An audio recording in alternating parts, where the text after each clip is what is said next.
This is Target Score Weekly with Joey Slattery and Taylor Allen. Welcome into episode 6 of Target Score Weekly, the first ever pre-playoff game episode we've had on this show. I'm Joey Slattery with Taylor, Michael, Jeffrey, Jordan, Allen. Fresh off of a softball win, I assume, because as the game was running late, he decided to hit the walk-off home run, hit it over the fence, and ran all the way home right to his computer so we can launch this episode. No, that's not how it went down? Not quite. And I feel like you have a different nickname for me every week. I'm kind of impressed here. Hey, let's see how far I keep it going. Yeah, I like it. But no, took the L tonight. I did go 4 for 4 from the dish. Good for you. One of those hits was a pop fly that a guy just dropped, but that counts as a hit. I'll take it. Count. So they don't ask how, they ask how many, Taylor. Absolutely. But at the end of the day, though, they picked us apart and took the L. But we got to dust ourselves off here, and we'll be back. But yeah, tough L, but nice to be ending the night talking hoops with you, though. Right? That's the best part of my day, Taylor. It's the best part of my day. You know who else took an L? The Winnipeg CEBLs last week against the Edmonton Stingers, getting stung at home. Not the way they wanted to end the season, and it really derails everything in a lot of ways. We'll get into that in just a little bit. We're 2 for 2 now. 2 in a row, big interviews on the show. Jelani Watson-Gayle joining us a little later on. Going to get the latest on him. He missed that last game. Pretty important miss there, not having him in the lineup as it proved to be. But we'll find out how he's feeling for the upcoming game here on Friday. And, of course, they will be without EJ Anasike. That is a new development. We'll get to that in just a second as well. But, yeah, this is an exciting time, Taylor. Not only did they break the record that they set in the inaugural game, in the last game of the season with attendance, 8,230 people in attendance for that last game, and it looks like they're going to break that again in the playoff game. Finding out today, this was recorded, what are we today? The 2nd of August, that's Wednesday. Can't keep track of days, who cares? But that's the day we are recording, and this is the day that they said they are opening up the upper deck for the first time this season. I'm really looking forward to this one. Yeah, and last time we spoke, actually, we predicted that, it wasn't that hot of a take, but we did say, hey, I think they're probably going to open that upper deck for that playoff game. There's going to be the demand for it. But, there's a lot of excitement in the air right now, but also a lot of kind of some disappointment and tempered expectations as well. Like you mentioned, EJ will not be playing for the CEBL for the rest of the season. A very cool opportunity came up for him, so good for him, but he'll be trying out for the Nigerian national team in a pre-Olympic qualifying tournament. So that's if you ever talked to EJ or even just followed him on social media, you know how passionate he is about his Nigerian roots. So a really cool opportunity for him. But to say that losing him is a massive blow would be an understatement. I mean, you're losing your second best scorer, rebounder, just a kind of a glue guy that kind of does a little bit of everything for this team. Popular guy in the locker room, a fan favorite.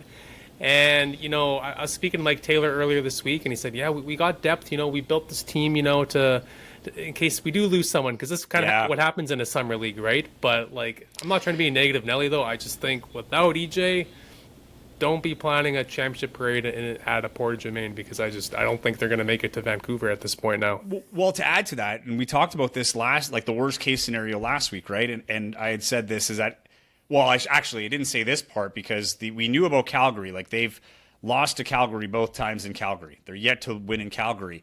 But on the other hand, with Edmonton, they're yet to beat Edmonton at home. This is actually the worst possible scenario based on history for the CEBLs because they have to beat Edmonton at home now for the first time, at the most important time. And then they have to go to Calgary if they do that and try to beat Calgary for the first time in Calgary just less than 48 hours later. It is a tall task, but it is even taller without EJ Anasike, and the timing is just unfortunate. This is something that the league does encourage. They want their guys to go and play for their national teams, and it's kind of a double-edged sword that this league is, right? I don't know if EJ Anasike is even he's probably on the radar. I don't know if he's on the list to be welcomed in, but he's played so well in Winnipeg. There's a lot of tape on him. And then Nigeria comes in and says, yeah, we want you to come on the national team. The teams tried, the Nigerian Basketball Federation and the CEBLs tried to work it out that they can have, him till the end of the season. They were able to work out till the end of the regular season, so props there in the sense that he was able to help them get to the playoffs. Huge loss for sure, but you wonder as the developments come out and you find out that they've been working, trying to figure out some sort of understanding to keep him there as long as possible. To what Mike Taylor told you, there are a lot of guys that were getting more and more playing time. We've seen more of Stefan Ingo this last little bit. Shane Osiande's taken a much larger role with this team. That you have to wonder, was that part of building that depth and getting these guys in these minutes to prepare for this, knowing that it was likely that it was going to happen? I know they were disappointed that it happened, but this is, and when they say like he chose to leave, like it's a choice, but this isn't just, oh, I'm leaving the team because I want to leave the team. It's if he doesn't leave the team, he is disqualified from playing for Nigeria, right? I mean, and I think we can all understand in that sense, like if Team Canada comes calling, we want to play for Team Canada, right? And the ruling in the CEBL, there is a rule for national teams, and it's the same one as the NBA. A team can't hold a guy from going back, and in a team that is sanctioned, or sorry, a league that's sanctioned by FIBA, it's this is something that's good on the league. They're developing guys to the highest level. This is for the Olympics. This isn't just, he's trying to make the team for the qualifier so he can go to the Olympics with his national team. We wish him all the best. It's tough for the Sea Bears, but, it's a big test at hand. On the other hand, Jelani's back, right? Jelani is expected to be back on Saturday. I know I said that last podcast, and that was the case, but this was them trying to rest him for this and make sure he didn't hurt himself further.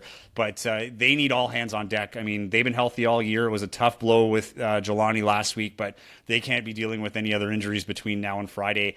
And from Friday to championship weekend, if they make it there, now this is truly an all hands on deck, because I don't think you can depend on Teddy Allen.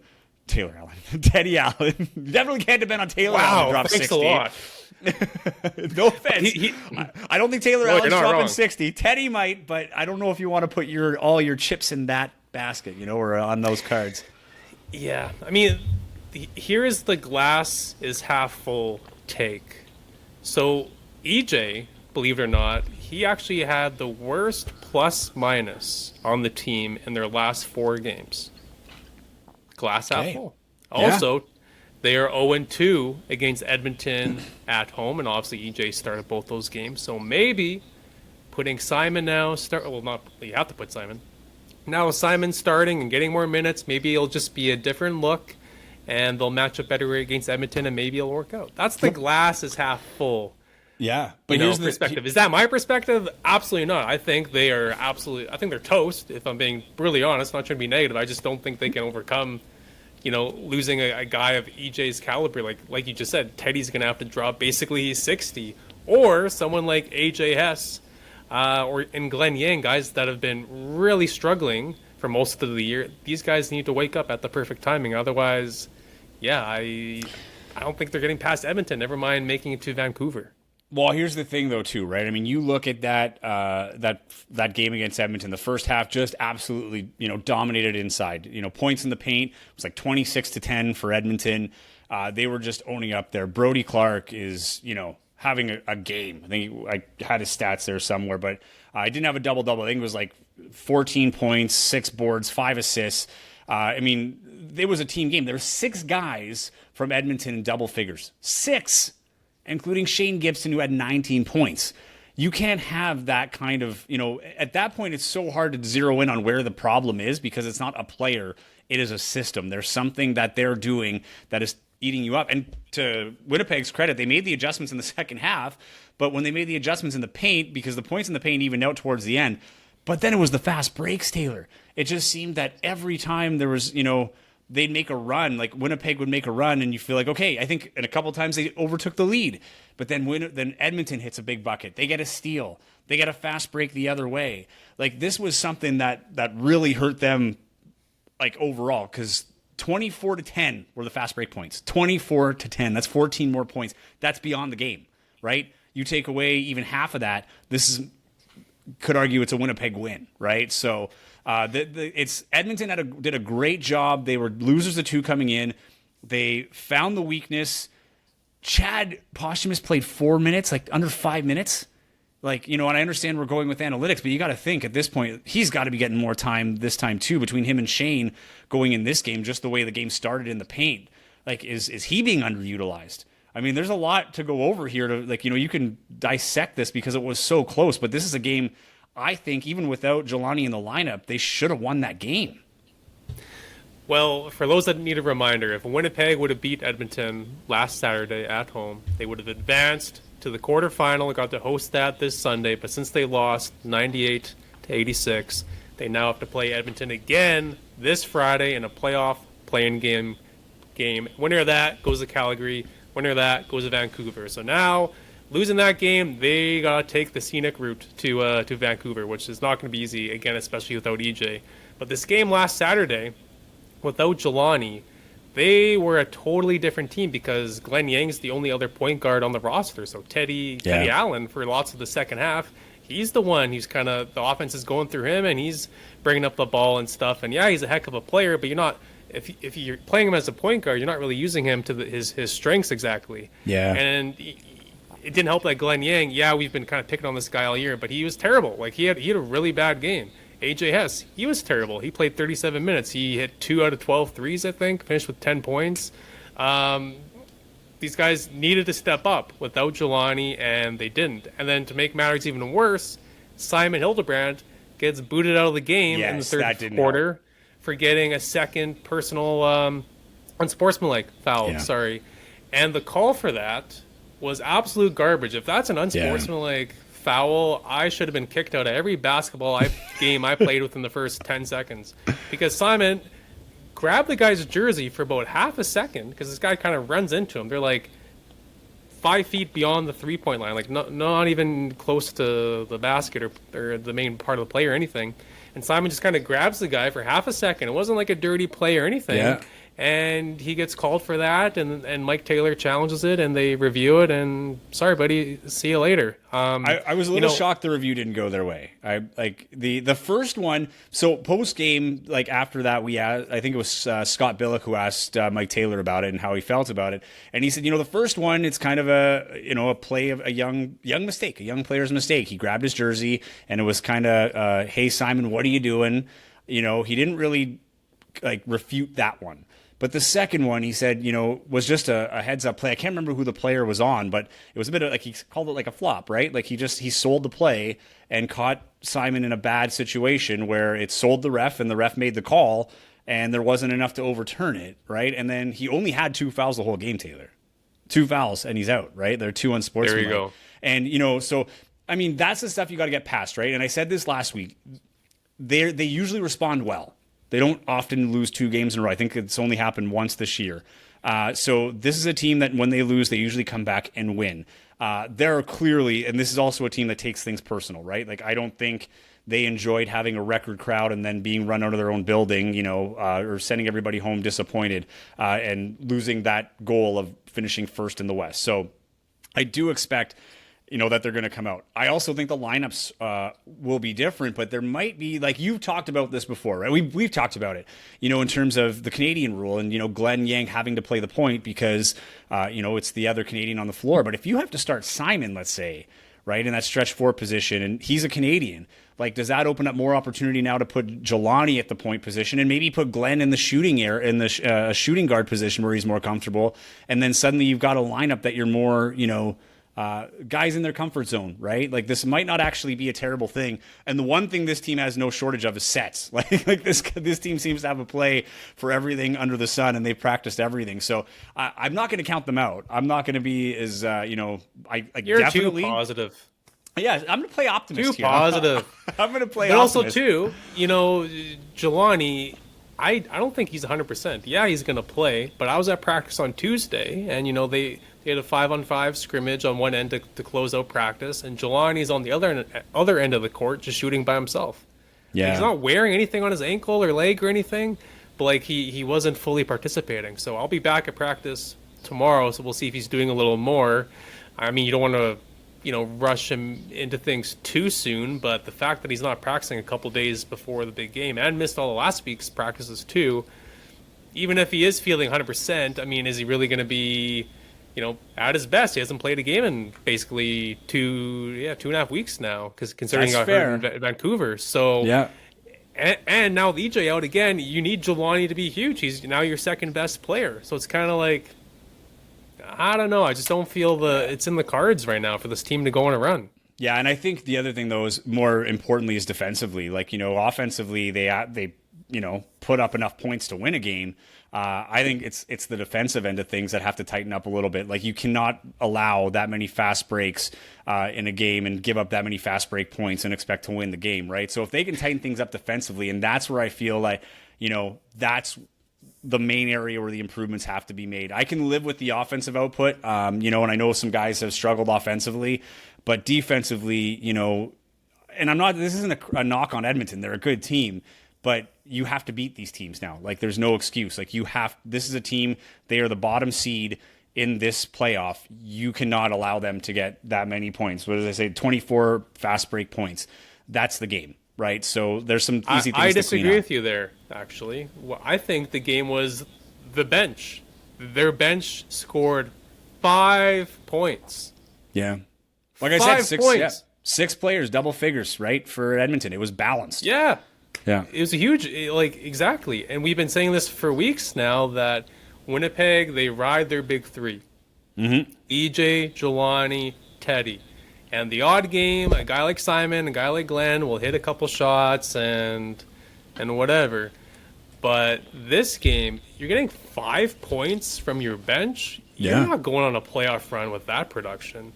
And Edmonton, I mean, they play kind of small ball, right? That's why Chad doesn't play very many minutes against them. So now you think, okay, EJ's out. Now we're gonna see more Chad, and he's, he can maybe help soften that blow, but he can't really, because this is actually a terrible matchup for Chad. So for me, I don't know if it is. Like, that's the thing. Like, in that first half, like, they had so many opportunities inside. Like, yeah, like Shane had 5 blocks. Shane Oceani had 5 blocks. He played stellar. Like, that was the best game I've seen him play as a Sea Bear, right? And even on the offensive end, he had that huge putback. He was an energy guy. But if you can get that output from him and keep that rim protection when he's off, like, and again, Stefan Ingo, another guy who's like, he's there for his defensive abilities. He's got long arms. He's a rim protector. Like, these are guys that have to step in and make it hard and physical on the guys coming inside, which they did not do very well in the first half, particularly of that game. And like you said, they're not getting the bench production, right? Like, they've not gotten that for a while. They're very big on the big three. EJ's gone. So if you can't create, like, if AJ Hess isn't going to start shooting, 50% from 3-point line suddenly, or from the 3-point line suddenly, and you're not getting the output from the bench, then you have to be defensively perfect. You have to make sure that every basket they get is earned. And that was my problem with the game. Like, the game against Edmonton, is a lot of those were earned at the Winnipeg offensive end, right? Like, turnovers, and then they're going the other way. And if you can clean that up, you give yourself a chance. But defensively, you have to keep them low. You cannot let them get to 80, 90 points and expect to win a shootout, not without EJ in the lineup. Going back to the bench for a second, Tyler Sagal, for example, played 10 minutes. Here's his stat line: 0 points, 1 rebound, 0 assists, 1 turnover. And yet somehow he actually finished +6, which is hilarious. But there you go. On the sports guy, eh? Well, if you're playing, I don't care who you are. If you're playing 10 minutes a game, man, you got to add something. Totally. But speaking to your defensive point, though, AJ Hess, that's a guy we've talked about his shooting for the entirety of this the life of this podcast, basically 6 weeks now, whatever it's been. And I was talking to someone on the Sea Bears, affiliated with the Sea Bears, and I was saying, now with EJ out, you guys need AJ to get going. Like, this guy's got to start hitting some shots, or you guys are toast. And they said, you know what? Yeah, has he shot the ball well this year? No, he hasn't. But to his credit, what he has done really well for us is play defense. We knew he's a good defender, but we didn't think he'd be this good of a perimeter defender for us, and he's really stepped up in that regard. So he has added things to the team. And yeah, I think when you go back and watch some games, that's probably pretty fair. He does hustle hard on defense, and he looks pretty good. But not to beat a dead horse, but 3 for 14, 2 for 12 from 3. He's playing 37 minutes. He needs to be the next guy up in that big three. You talk about next man up. That's what everyone at the CEBL has been saying all week when I was at practice. Well, it's all about the next man up mentality. Well, you need a new big three, and it's got to be Teddy, Jelani, and I think it's got to be AJ Hess as well. You know, Shane Ossiende and stuff, they're playing well, but it's got to be AJ. He's got to be the guy to take the next step, or I think they're cooked. Yeah, and the thing is like, you know, even from Shane, like I'm not expecting Shane Ossiende or, you know, or Chad or Stefan or even Simon. Like I'm not expecting these guys to go off for 20, 25 points, but you do need to get them active in the post in order to open up those shots. Like, so that's the other thing too, is you do have to get them more involved offensively, not just for the rebounding purposes. I think you have to mix up the sets a little bit, but those guys have to start hitting shots. But even defensively, like, you know, as I go back to that, like, and we've talked about it in text, right? Like there's times where I've been tough on AJ, where I've been tough on Glenn, where there seems to be no communication. Like they miss their help side defense can lag at times as they get tired, and that's one thing that can screw them over every now and again. That leads to very easy shots, whether it's open 3-pointers or even worse, you know, underneath the bucket. So it's like I say, they have to be crisp, they have to be clean, they can't be getting foul trouble. They don't have, like, the bench is getting thin now, right? I mean, look what happened to Simon. If this happens to Simon this week, you are absolutely toast, because now you're asking a guard to step in and guard some big guys, and that's just asking for trouble, right? So yeah, it wasn't the best game for Winnipeg, that's for sure. But this is their last chance. They got that one loss out of the way. Maybe it's a chip on the shoulder. It depends on how they come back and, you know, like how they respond to this. But now you don't have that chance anymore. You have to go win in front of a record count on Friday, which out of the two scenarios is the likely one, in my opinion. Can you now win that game, then go to Calgary, and then win in Calgary? That to me is the tough one, because it's a quick turnaround. You're on the road, you got to travel, and then if they get through that game, totally different conversation when we get to championship weekend. But I don't even want to talk about that, Taylor, because I don't think it's a shoo-in that they get there by any stretch. This is a really tough Edmonton team. They are the bottom seed, but this is a good Western Conference. They have to beat a really good team, and then they have to go back and beat another really good team that is rested and has not moved and is staying at home. The one place you have not been able to win despite having two opportunities. So this is huge. We can't talk about championship weekend. Not now. This is very much this game. You can't even look to Calgary. You have to look at Edmonton. You cannot look ahead at all. You have to beat Edmonton. You've not done it at home in, you know, the 1 year, but in the entirety of your existence. You've not beat them at home. So you have to take care of that first. What makes it really hard to do this podcast on a weekly basis, because, you know, I want to get into Calgary, but I can't. Like this game means too much in Edmonton, and they just got to take care of business at home. Yeah, I said my piece. Like I said, I can't see them going on a run. Maybe squeaking one out against Edmonton, maybe. But I think best case scenario, and I'm not trying to be a jerk, I'm not trying to be negative, I'm just being realistic here. I think best case scenario, they squeak one out past Edmonton, they go to Calgary, and they probably get spanked. Is what I think. Yeah. But I mean, hey, let's keep in mind, you know, first episode or second episode, I did say I thought this team was going to the finals, so I haven't been a negative Nelly this whole time. But yeah, just with the hand that they've currently been dealt, Jelani might not be 100%. No EJ, bench is on a milk carton. They're nowhere to be seen. I just think a win Friday is as far as they're going to go. But we'll see. Yeah. Well, speaking of Jelani, he joins the show. We had a good interview with him a little bit earlier on. Talked a lot about his experience here and what it's like being a guy from Britain, having to move away from home at a pretty young age, and how his journey's brought him here to Winnipeg. I won't spoil it. Here's Jelani Watson-Gayle joining Target Score Weekly.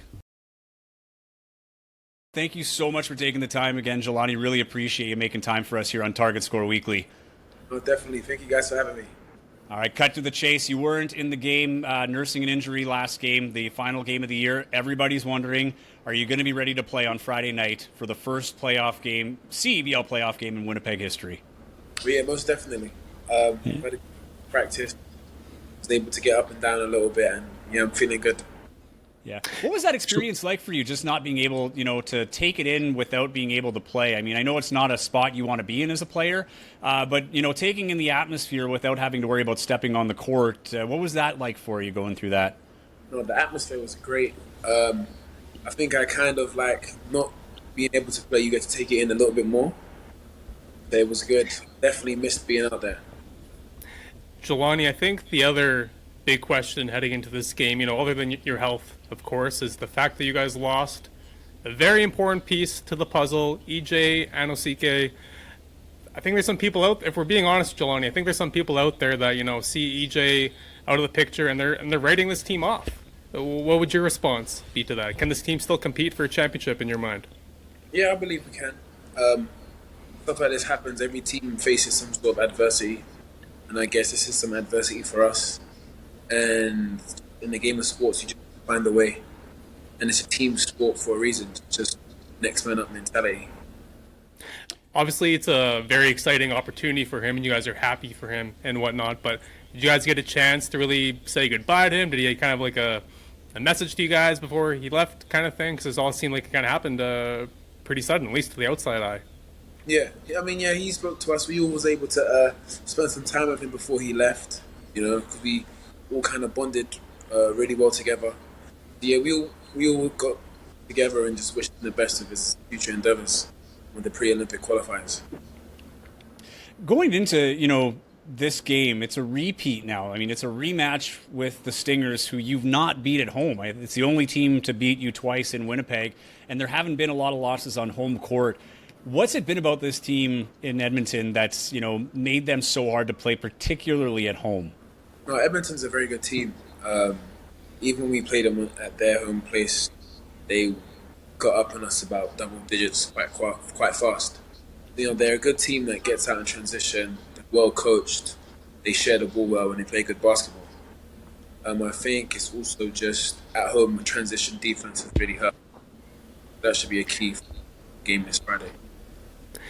Jelani, not getting the top spot. I know you didn't play last game. You had nothing to do with that result, but not getting the top spot in the West and now having to take the long road to championship weekend in Vancouver. How do you think this team has handled that? I mean, yeah, it was disappointing that we couldn't get the top spot, but now we just have to focus on the journey now. Like you said, whether this journey's a bit longer or not. We're just focusing on one game at a time. If we do that, we should get. This opportunity for you, I know this league is a little bit unique in the sense that, there's the Canadian rule and having to have two players on the court at all times and things like that. But I mean, you really carved out your niche in this, this league as the, probably the front runner. At least you're in the conversation for Sixth Man of the Year. Your shooting touch has been on fire. I mean, you're shooting like a shade under 50% this year. What has this opportunity allowed for you, like maybe that you found about yourself or in terms of your development? Where did you see the value in this season for yourself personally? Well, no, I kind of, coming into this, I kind of saw it as a good opportunity just to learn, work on my game, and kind of just prepare me for the next level. The coaches had a lot of confidence in me from the start, and just being able to have your coaches have that much confidence in you kind of like leaves you no choice but to have confidence in yourself. In terms of shooting, yeah, I've shot the ball pretty well. This is probably like the best I have so far. But yeah, I'm just always looking for ways to improve and ways to get better every game and every day. Jelani, when you first signed with Winnipeg, did you know the Elam? This sounds like a dumb question, but did you know the Elam ending target rule? score? Target score. Sorry, gotta plug the pod name whenever we can, because yeah, it seemed like from the first game. I mean, you're one of the many guys in the league that really thrive. When that clock turns off and there's next 9 points to that target score wins. Did you know about that rule when you first signed? What was your initial reaction to it, and how much have you enjoyed it? Because again, you seem to be really thriving in that situation. I'm going to be honest, I didn't really know much about the CEBL when I signed. I kind of just only knew how long the season was and that it was a summer season. So that when I got here and saw that we had the target score, it was something that I haven't experienced before. So I was looking forward to it. And I think it makes the game more exciting. It's kind of like two games. You have the game before target score, and then you have a whole different game in target score, which kind of shows like in some of the games this season where we've been leading big in regular time, and come target score time, the other teams picked up their momentum and we've kind of struggled. So no, it's exciting, and I actually really enjoy it. I was always curious about this. Sorry, the going into the target score. Like, there's always a winning shot, right? Like, you can't play out the clock in this league. Is there anything that you learn in terms of playing in that? You know, when they say the clutch gene, like, you know, like someone is clutch. Do you find any like development in that sense? Because every game, someone has to step up and knock down that shot or knock down the 9 points to win the game. What I've learned about that is just in target score, you have to really shot selection is key. Any bad shots could lead to easy baskets for the other team, and it's also just valuing possessions. So like every game, someone different has stepped up, and it just shows to just you need to play with confidence and just shoot with confidence. If you're gonna take a shot, you got to shoot it confidently, which I feel like our team's done this year. Jelani, after the first game of the season where you know, right away made a name for yourself with the Sea Bears, I was speaking with you and you were telling me how your season ended with the Bristol Flyers, and that one of those last games in the playoffs, and how you were really disappointed with your performance. Can you just maybe take us through that, what happened, and how you kind of use that as motivation going into the summer for your game? Okay, so so this past season we got to the semi-finals of the playoffs, and we were playing against a good team, Leicester Riders. Got a few players in this league actually, and I didn't play well. I had 0 points, like 7 assists or something. But like the biggest thing that I took away is I was kind of playing quite hesitant, second guessing decisions that I never normally do, and I was quite just upset with myself at that. So I kind of just made a promise to myself to kind of never do that again, and just play with confidence and just live with the outcome of my decisions. Now, you before this, had you ever been to Canada? Is this your first Canadian experience? Yeah, this is my first time in Canada. Yeah. So, what was it like coming to? You know, I know you in basketball particularly, you're playing all over the world, but you know, coming over from the UK to play here in Canada, Winnipeg particularly. How much did you know about the city? And what was your? I guess now that you've been here for a couple of months, what's been the experience? So initially, I didn't really know anything about it.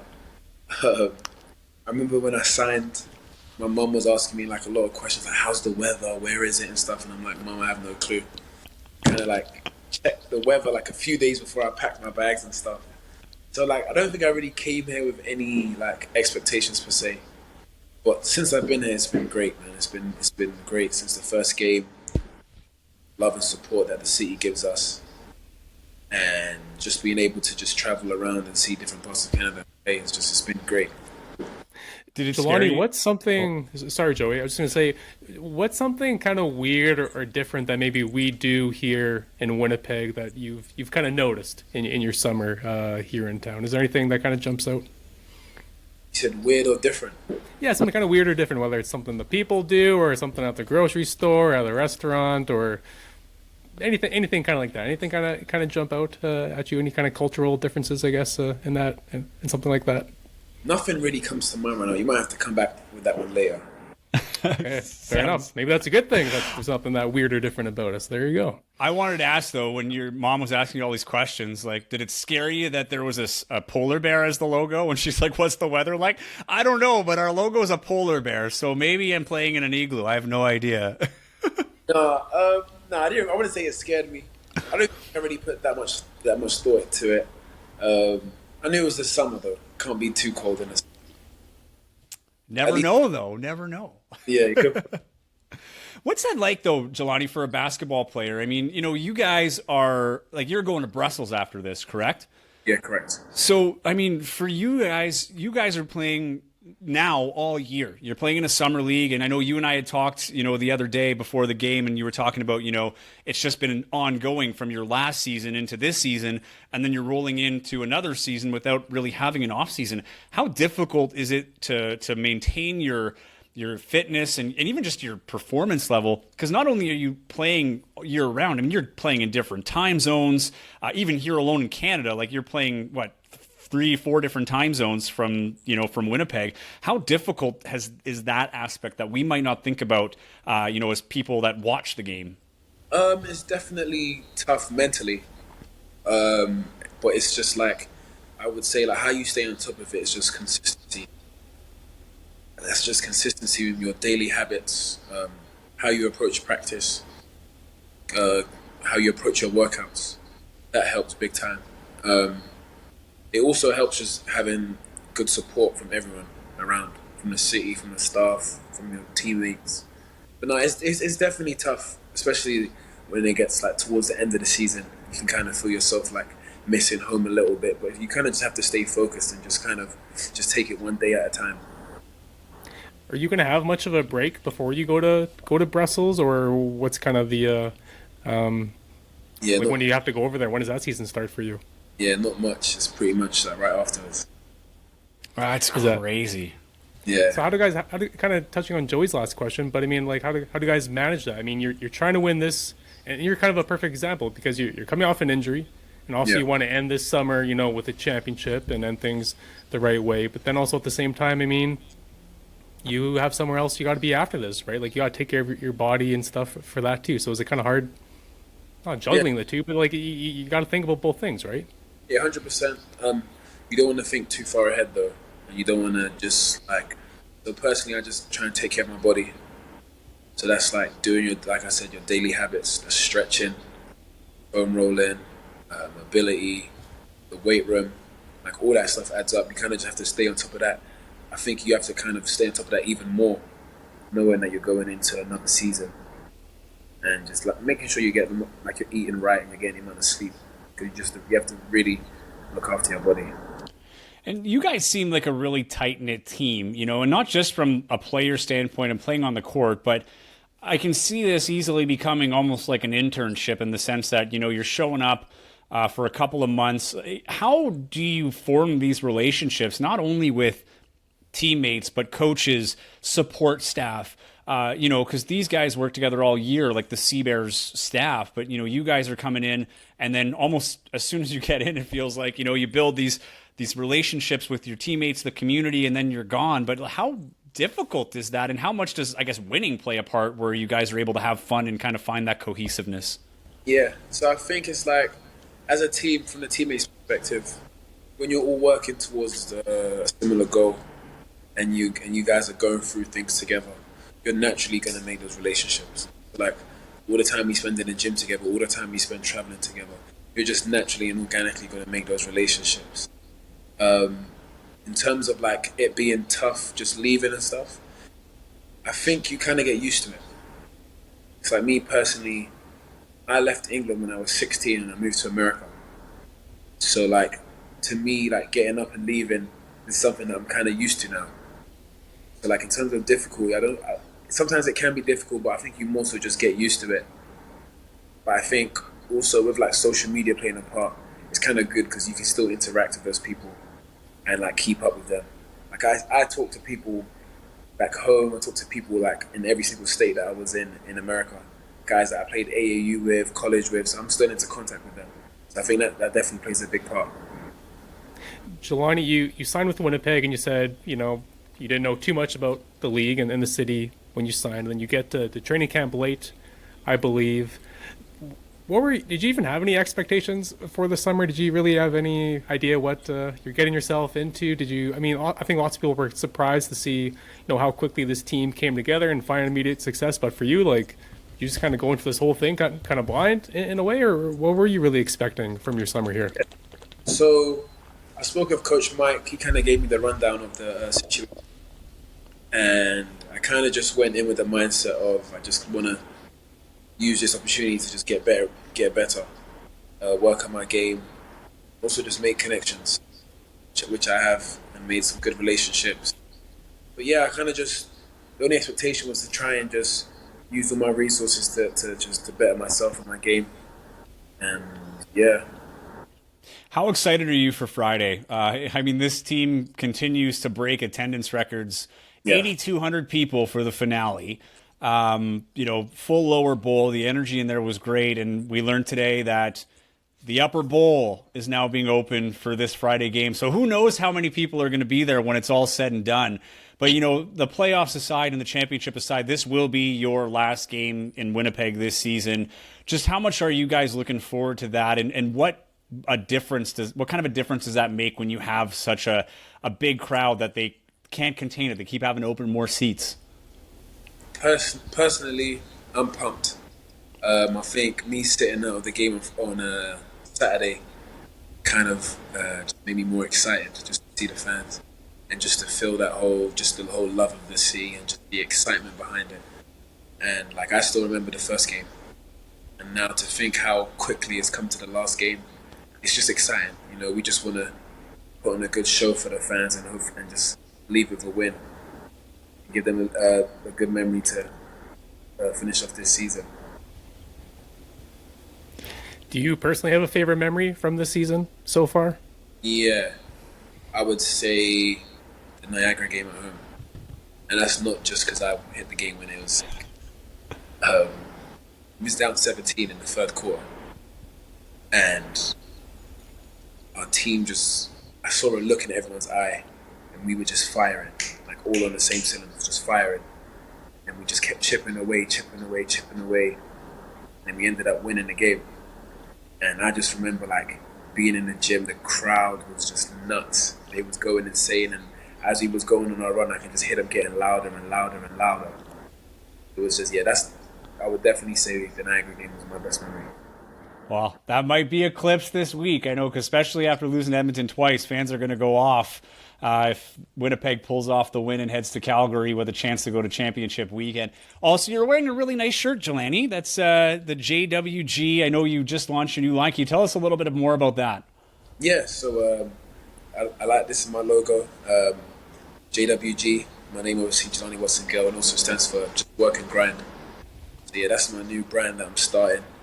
And it's just using this brand to kind of interact with supporters and fans, also just to give back. Visions I've got for it is obviously we're going to sell some merchandise, but also putting on some camps and giveaways and stuff, just to give back to the community and just inspire the next generation. Now, this is, there's EJ had a line to help with his CNE Foundation and things like that. There's been a few partnerships. I even saw on Instagram some new T-shirts coming out, vintage player shirts. I think Chad has one and Glenn and things like that. But it seems that this has been a nice opportunity for a lot of the players to kind of build on their brands as well. How much has this experience being in Winnipeg and having this kind of exposure allowed you to kind of do that? What does it feel like as an athlete when you're able to kind of build on your brand and have it so well received, especially like you're not from here, right? These are people that, look up to you as a basketball player, have, treated you guys and look up to you guys as stars, and, they want to be a part of your brand. Like, what does that mean to you as an athlete, especially going back to what we talked about earlier, where you're bouncing all over the world? Yeah, no, it's great. Just to receive that support from everybody. And it's like, I think sometimes as a basketball player, you're so focused on your game and your performance that you can kind of take that stuff for granted and not really acknowledge that. And it's just been great. Like, I've been around some good teammates who've worked on their own brands, which has kind of inspired me to do the same. And like, just interacting with fans that are helping us push our brand. For instance, this T-shirt partnered with S1E6. He sorted me out with some stuff and just helping me out. So it's just it's really good. Like, I'm really learning a lot, and it's great. Sorry, go ahead, Taylor. I was going to say, we like to end our podcast with guests with a little fun segment called Rapid Fire. But before we get into that, though, Jelani, I did have one more question for you, and Joey might as well. But I wanted to ask you, there's been people talking about the Sixth Man of the Year award and throwing your name around. You're obviously a contender for that. What would that mean to you, especially, being early on in your pro career? Yeah, I mean, it would be great to receive that award. I kind of go into seasons not really striving for awards. I kind of just try to focus on getting better and playing at a high level consistently. And I feel like when you do that and focus on that, the award to come.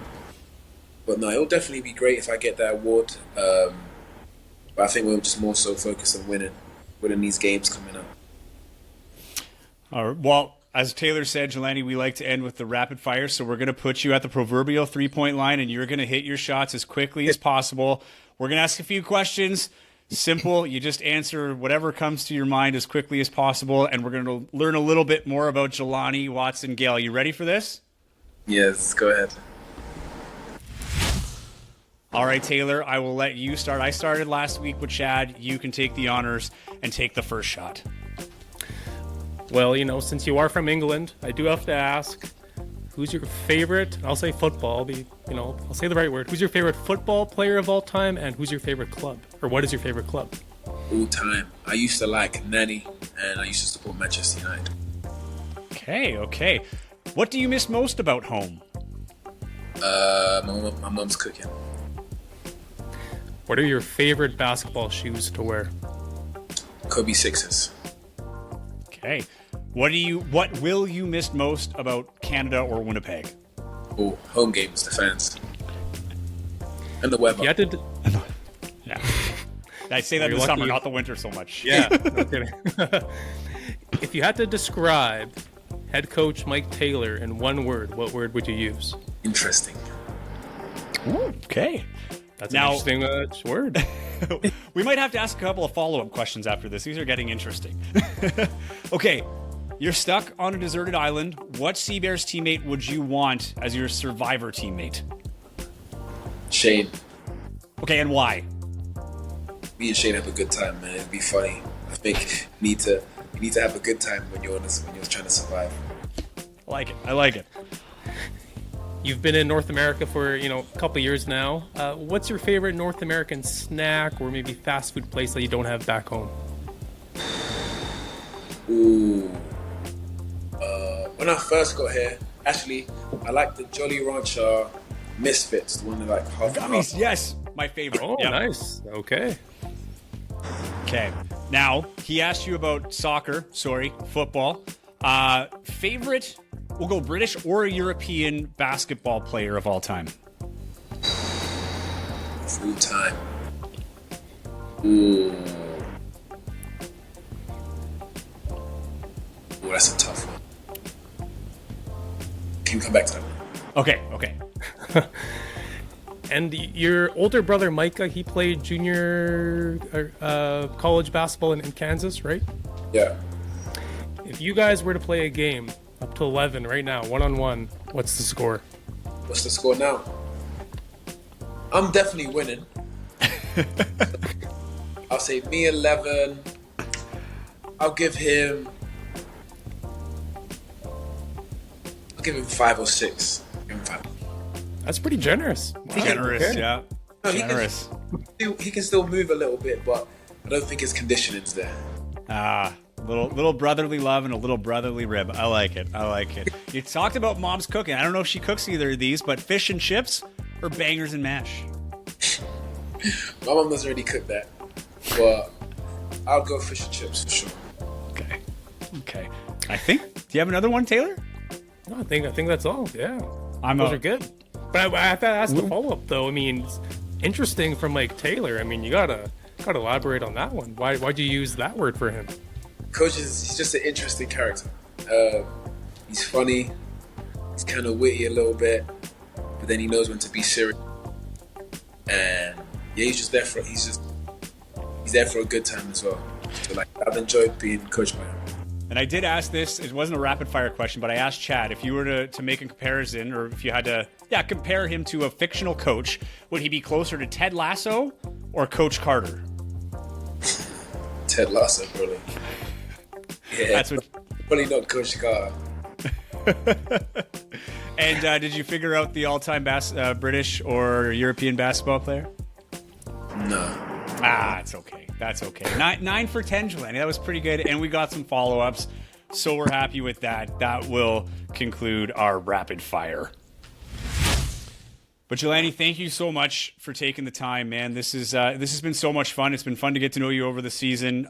You guys have done awesome this year, being part of the community and giving this city something to be excited about. Clearly, there was a hunger for basketball, and I think you guys might have seen that too. And I hope that you enjoyed your time here. But again, all the best on Friday as you guys try to make it to championship weekend. Man, thank you. That was a great chat with CEBL's point guard Jelani Watson-Gayle, who likes Jolly Ranchers misfits like I do, and thinks Mike Taylor's interesting. Yeah, that was an interesting word choice for that one, but I had to ask him to elaborate on that one. But yeah, after he explained it a little more, that made a little more sense. But I have to be honest, though, that the Jolly Ranchers that he mentioned, and you were like, oh, yeah, I love those too. I have no idea what you guys are talking about. Like, I know what a Jolly Rancher is, but what do you mean the twist ones or so they're whatever? Like, so it's like half and half. So they're called misfits. So it's like, if you like the pink Jolly Rancher, it's mixed with the blue Jolly Rancher. And actually, hold on, Taylor, Michael, Jordan, Jeffrey Allen. No way. For those that are just listening, Joey has gone up. I think he's digging through the pantry right now. Don't tell me you have some. Allow me to show you. We just happen to have some here. I think this is the Misfits one. So, they're gummies. Oh. But there are two flavors in one. Wow. This I've never seen those segment before. Has been brought to you by Jolly Ranchers. Yeah, if they don't sponsor us after, if they don't sponsor us after this plug, what the heck? I want some of that Jolly Rancher money, man. Is that too much to ask? Yeah. Even just a couple bags a month, that's enough for me to plug them. What's actually this guy? Yeah. Yeah, I've never seen those before. Sorry, man. I stay away from the candy aisle. I stay away because if I go down there, I'll pick up something. You're also way more fit than I am. I'm past that, man. I wouldn't go that far. Once you hit 35, all caution to the wind, man. Yeah. Live your life. My At fitness 30, I'm already like feeling that. Maybe going for a swim. Oh, I thought I was feeling it then too, but every year it gets worse, man. I'm telling you. But yeah, no, Jolly Ranchers, man. You want to give us some money? Give us some of that Jolly Rancher money. We're all about it. Yeah, no, great interview with him. Also want to say, last podcast I said people want to come out and say hi that listen to the podcast. Actually had a few. My mistake. Didn't get names, though. But yeah, there's one woman that came down and said she listened to the podcast. She had her family up from California watching the game. They were there for the record-setting 8,200 in attendance. Yeah, it's been getting a lot of attention, so I'm liking to see it, and I like that people are coming out. Jeff Hamilton, your colleague, the Free Press very own, huge fan of the podcast, as he mentioned on Winnipeg Sports Talk. As I made my debut on there this week too, talked a little Sea-Bears with them. They gave us a nice little plug, so thank you to our friends at Winnipeg Sports Talk. But yeah, nice to see our little community growing here. Oh, and the Sea-Bears fan page on Facebook I randomly came across not too long ago. Awesome community there. They have like 1,000, I think their community's at now. Oh, wow. Sea-Bears fan page or fan club. If you go to there, you'll see it. It's the first one that comes up if you search it on Facebook. They've been showing us a lot of love too. So shout out to all you guys that have come on and listened on and joined our little community here too. Really happy to have everybody aboard. And I got an email from a listener today, actually. This listener also happens to be the owner of the team, David Asper. He sent me a note saying, hey, I've been listening to your episodes. Great job. Appreciate the coverage, blah, blah, blah. And I emailed him back saying, oh, thanks. I appreciate the note. We'll have to have you on as a guest sometime soon. And then David responds back saying, and by the way, and both of you, and he says in capital letters, both of you were wrong about what our record was going to be this year. Which, to be fair, he's totally right. I would have rubbed it in my face too if I was him, because I didn't foresee this team being a contender right off the hop, and sure enough, they are. So well, do you remember what you said? Well, that's kind of the thing. So episode 1, we did make predictions, but this was already like midway through the year when they were already established. I think they were 7-3 at that time. I'm pretty sure. I think they had 7 wins, 3 losses.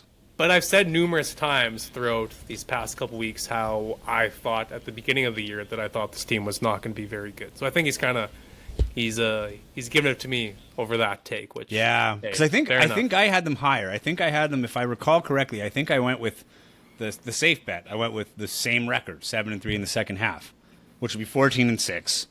and they finished 12-8. So, yeah, we were both wrong. You called this out.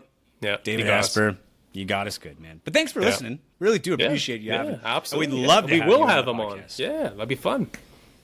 The Mark Cuban of the CEBL, David Asper himself. That would be great. But no, seriously, we love having you guys all on board, and surely all of you, if not most of you, are going to be at Friday's game. I don't know if you saw what I posted the other day. There was my little buddy Nico broke his arm. He has basketball tryouts coming up in 2 weeks, but making the most of a bad situation, he got a Sea Bears cast. It's pretty cool. That was a sick cast. Right? Like, yeah. Really so well done. Shout out to whoever designed Nico's cast, and Nico and his little brother. Hope they do well in their basketball tryouts coming out in a couple weeks. But yeah, they're going to the game, and it's going to be a big one, Taylor. We mentioned earlier in the show, it's a last game, 8,200. That was without the upper bowl. They sold the lower bowl out, and now they've opened 4 sections, last I checked, for the upper bowl. This is going to be unreal, this atmosphere. I am looking so much forward to it. Yeah, and who knows, they might even start opening up some more sections if tickets start selling really well tonight and tomorrow and whatnot. So who knows? We'll see how much of the place is actually open for seating. But yeah, it's like it's become the norm. It's like, oh, another game, another record. Like, whoop-de-doo. It's not even, almost that big of a story anymore because it just keeps happening and happening. Like, Winnipeg has the 6th the highest attendances in league history already, which is insane. So yeah, it's gonna be rocking Friday for sure. I'm sure obviously fans are disappointed it's not a quarterfinal game, it's a play-in game, but either way, Friday night, if you don't have your ticket for that, I mean, I actually think that's a blessing in disguise. Someone told me, I didn't even realize this is a long weekend coming up. And so they get the Friday night going into a long weekend. I think if it were a normal weekend, the Sunday would have been just as good. But yeah, you got the holiday Monday, so I don't know how that would have affected. So I'm wondering in ways if that's a blessing in disguise that the last home game's on a Friday heading into a long weekend as opposed to the middle of a long weekend on the Sunday. So I'm interested. It's hard to say because we don't see the other side of it, but I think that might have been something that's going to help out attendance a little bit. Not that they need it. I mean, at the end of the day, we found out that whatever cottage country people are here, they showed out the last Sunday at 2:00 game they had. So, yeah, I think they're going to be okay either way. But yeah, it's going to be awesome. They're going to need it. As we said, Edmonton, man, tough opponent. Really gave them the shellacking last game. And if they do it again, that will be the end of the season. Not only the last home game, but the last game of the year. So. But whether it's the end of the season or not, Target Score Weekly we're not going anywhere. We're too much fun, man. Yeah, maybe not every week we'll have a show, but we're still gonna keep them coming in the off season. We got some cool ideas for that. So Target Score bi-weekly. Yeah, Target Score monthly. Yeah, sure. Target Score every 6 weeksly. Yeah, there you go. That's a nice ring to it. That works for me. Right? So, yeah. So we'll see. It'll be good, though. Total rebrand. But yeah, thank you so much so far. We will be back next week. Hopefully with a preview to Championship Weekend that involves the Sea Bears. But either way, we will be previewing Championship Weekend. Again, Sea Bears playing 8 o'clock on Friday, the second part of a doubleheader. The Eastern play-in game will go first.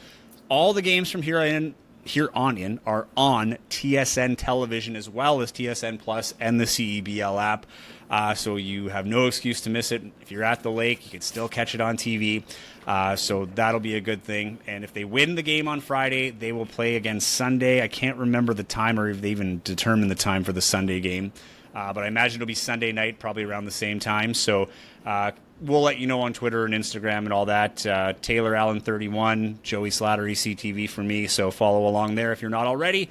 Enjoy the game Friday. Taylor, you and I will be there. I'm looking forward to it. And, yeah, we'll see you next week, pal. Actually, before we go, Joey, we go. I had the salute ready. I know, you had the salute ready. Put her back. Put her back in the... Let's share our prediction for Friday. Okay. I've been pretty vocal that I think the Bears are losing. But let's put our chips down. Let's say a score. What do we got here? So I'll put you on the spot, Joey, what's your prediction for Friday? What's the score? Okay. Let's give David Asper something else to, to roast bug us us on. for getting wrong. So let's double down here. Okay, I think this one's going to be slightly lower. I think it's going to be 80. Target score will be 89. And I'm going to say Sea Bears go 89 to 87. It's going to be a next basket wins. Wow. Yeah, Okay. Going tight. Okay. So Yours? thanks a lot. Now I got to be the bad guy, the one guy. That's predicting why I did it, A loss yeah. here. I'm Yeah. the heel. I'm the bad guy over here. Mr. Babyface Joey Slattery, high five in the crowd as he's walking down the aisle. Or me, I'm Bret Hart. You're Mr. Perfect in this one. I do love Mr. Perfect, I know so you do. I'm okay with that reference. Spit out the gum, smack it away. He's one of the goats. But my prediction, like I said, I don't think the Bears are going to pull it off. So I got Edmonton prevailing 91 to 80. 91 to 80, Edmonton victory. Honestly, that's on par with how they've beaten them. So, historically It's kinda what I'm speaking, thinking. sorry, I have a misfit in my mouth. Remember, Jolly Rancher, get at them, get them on our show. Yep. But yeah, no, I think historically speaking, you're playing the odds pretty well here. That's usually how it goes with Edmonton's and Winnipeg. But playoffs, a whole new season, Taylor Allen. Playoffs are where heroes are made. The AJ Hesses, this is where they make their name. You forget the whole season if you have a playoff run, right? Michael Okafor, go off, man. Playoff hero. This is your chance. There you go. So you can Been do a your pleasure, salute Taylor. now. All right, been a pleasure. See you next week. Thank you for listening to the Target Score Weekly podcast. To stay up to date with Winnipeg Sea Bears and CEBL news, as well as future episode releases, follow Joey and Taylor on Twitter and Instagram at TaylorAllen31 and at Joey Slattery CTV. And wherever you're getting the podcast, be sure to subscribe to never miss an episode.